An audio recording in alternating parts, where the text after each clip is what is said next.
Hello everyone, welcome back to my YouTube channel. There is no vlog today because I didn't do much except watching movies, so I thought I would just do like a movie review video. The first one I want to talk about is this one, the voicemails from Isabel. From Isabel? I'm pretty sure you can clarify over here. Basically, a movie about two sisters who are really close and they just have like a really good bond in the sense that she gives her a rundown of her day and every little thing that happens to her. She calls her, she goes to this Golden Gate bridge bench and just sits and talks to her. It kind of reminded me of my own like friend I used to do this with. But yeah, basically two really cute like sisterly bond movie of how like there's a mishap and switch up between the phone numbers once the sister unfortunately died. Somehow I didn't know this, but the phone company people just don't retire a phone number once it belongs to a dead person. They actually can transfer it to a new person, which happens to be a guy, because this is a rom-com. So she's now sending voicemails still as a coping mechanism to cope with her sister's sudden deaths. That void is still empty in her, so she still gives a rundown of her day, what happened, what kind of dates she went on, what are her dreams, desires, etc., to this voicemail, like a one-sided conversation to the same phone number, which now belongs to this guy who's like the typical cliche, can't commit until he finds this one special girl.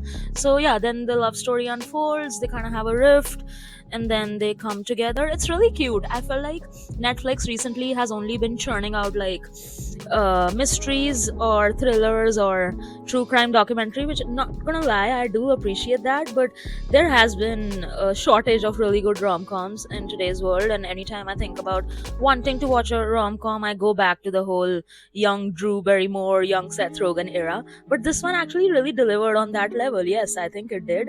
I would give this a 10 on 10 if you're looking to do something relaxing and watching something just low-key over the weekend. I would watch. The next one I want to talk about is Main Wapas Aunga, the Imtiaz Ali film. It was really beautifully shot. Let's start with that. As someone who grew up in Amritsar, it did make me want to revisit the Partition Museum and just that whole history, and the fact that he was able to show that without having any political agendas. There was a montage at the end of immigrants across the world and their pain, and like the Gaza kids thing really broke me at the end. But yeah, overall the movie is mostly a love story about how a grandpa person, Diljit's grandpa, is yearning for one of his love that he left behind in the borders, and that is something that is not letting him leave. Shwas nahi chhod raha type of, not leave peacefully, leave the world peacefully despite being really aged.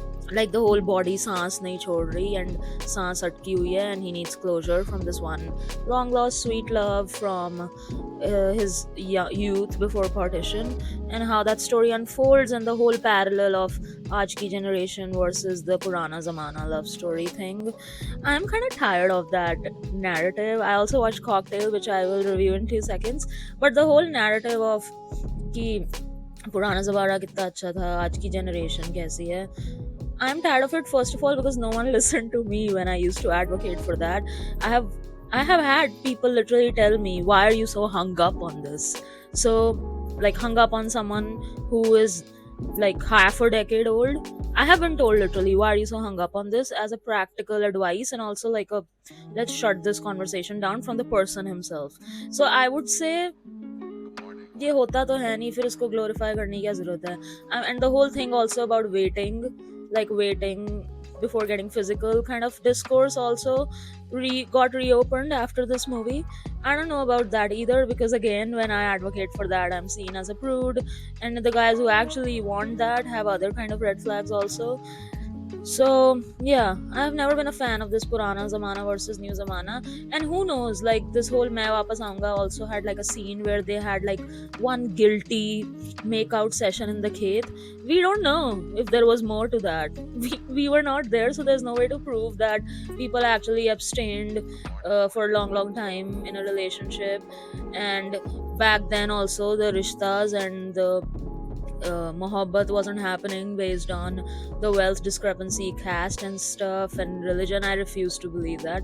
So aside from like this discourse of Purana Zamana versus Aajkal Ki dating. Aside from that, it was a beautifully shot movie.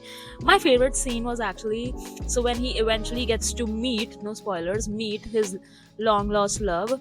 He was on ventilator, right? He's about to die and stuff. And he set his beard. Like, imagine a man, an old man, sitting on his deathbed and making sure he looks cute before he narrates this poem he wrote for his young first love. That was really cute. That is when I started crying, and then the movie ends with, like I said, a montage of immigrants and talking about immigration out of choice, or the one that happens to you when countries split up. Both those, they talk about that, and when they go into a montage of that, then I completely broke down. But my breaking point was when the man on his deathbed is doing this before talking to, finally, after years and years, his long lost. Final movie, like I said, I want to talk about is Cocktail 2. It was cute. I thought it wasn't going to match Cocktail 1. I'm not even going to draw that comparison. But if I were to do that, I think Kriti does come at par with Deepika, Veronica. But Shahid doesn't come at par for me with Saif. I think they could have recast Saif and I wouldn't have been mad. And करते तो हैं ये लोग, young लड़की और older लड़के की pairing Bollywood में तो यहाँ भी कर लेते. I was not a fan of Shahid, and it was especially icky when both Rashmika and Kriti were fighting for him. I'm like, who fights for men? Itni bekar. His glory points were that he cooks and he didn't cheat. I guess that is the big movie is about how they are a couple and the monotony in the relationship has started to set in, Rashmika and Shahid, to the point where she wants to do one last test on him, which brings in Kriti, and then how that unfolds and what happens. And the ending is sweet. The movie is good if you want to watch like a aesthetically pleasing, relaxing movie with hot people, and just like relax and shut your brain off and not cry like one would do in Main Wapas Aunga. If you're just looking to like relax and watch a montage of people being abroad, uh, with a better plot than that other movie that had Croatia in it, I think Ananya Pandey movie with Karthik. This movie also has good enough plot and scenic locations and beautiful outfit and inspo from both Rashmika and Kriti. I would give it an 8 on 10. Those were my movie reviews. Hope you enjoyed this video, and I'll see you guys with the vlog next time. Bye.